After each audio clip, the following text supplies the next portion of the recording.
વાગરા તાલુકાની ત્રાંકલ નહેર વારંવાર તૂટી જવાના કારણે 250 થી 300 એકર જમીનોમાં પાણી ભરાતા પાકોને નુકસાન થવા પામ્યું છે, જેને લઈને જિલ્લા સમાહર્તાને આવેદનપત્ર આપી રજૂઆત કરવામાં આવી હતી।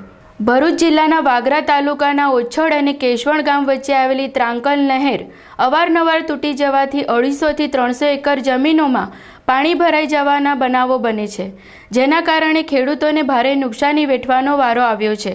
વારંવાર નહેર તૂટવાના કારણે મુશ્કેલીઓ વેઠી રહેલા અસરગ્રસ્ત ખેડૂતો આજરોજ જિલ્લા સમાહર્તાને રજૂઆત કરવા માટે આવી પહોંચ્યા હતા।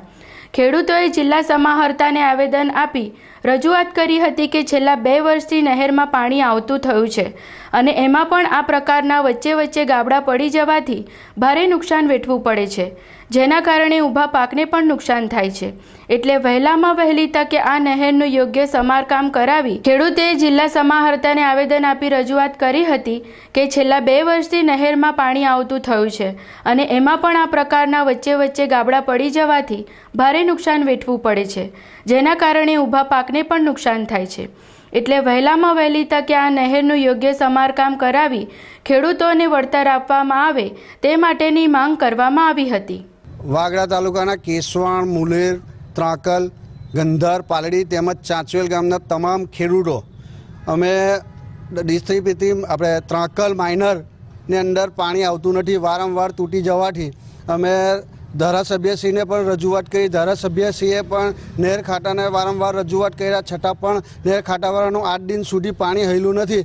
અને જ્યારે અમે ખેડૂતો બધા માગણી કરીએ અથવા રજૂઆત કરીએ તો 8 દિન ગમે તેમ જવાબો ખેડૂતોને આપે ને અવારનવાર ફોન અમને નહીં કરવા એ રીતના પણ અમને જવાબ આપે। ના છૂટકે અમારે કલેક્ટરશ્રી પાસે અમારે આવેદનપત્ર આપવાની ના છૂટકે અમને ફરજ પડી અને અમારે તાત્કાલિક આ ધોરણથી પાણી જો મળે ને વ્યવસ્થિત રીતે એનો ઉપયોગ થાય તો ખેડૂતોને લાખો રૂપિયાનું નુકસાન થતું અટકી જાય છે અને એ લાખો રૂપિયાનું નુકસાન થતું અટકે તો ખેડૂત દેવાદાર જે થતો જાય એના માટે દેવાદાર ના થાય ને એના ભરપાઈ થઈ રહે તો આવેલો અમે જે બેંકમાંથી લોન પણ લીધેલી છે તે લોનો પણ અમે ભરપાઈ કરી શકીએ। જો આ પાણી અમને ના મળે તો અમારા કે રીતના જીવન જીવવું કે કે રીતના અમારે લોન ભરવી એ રીતના અમારી માંગ છે। એટલે કલેક્ટરશ્રીને જાણ થાય કે વહેલી તકે આ લોકોના પગલાં લે અને અમને પાણી વ્યવસ્થિત આપે ને જો વારંવાર તૂટવા છતાં જો અમને રિપેરિંગ નહીં થાય તો અમે ગાંધી ચિંતે માર્ગે અમે આંદોલન કરવા માટે તૈયાર છે।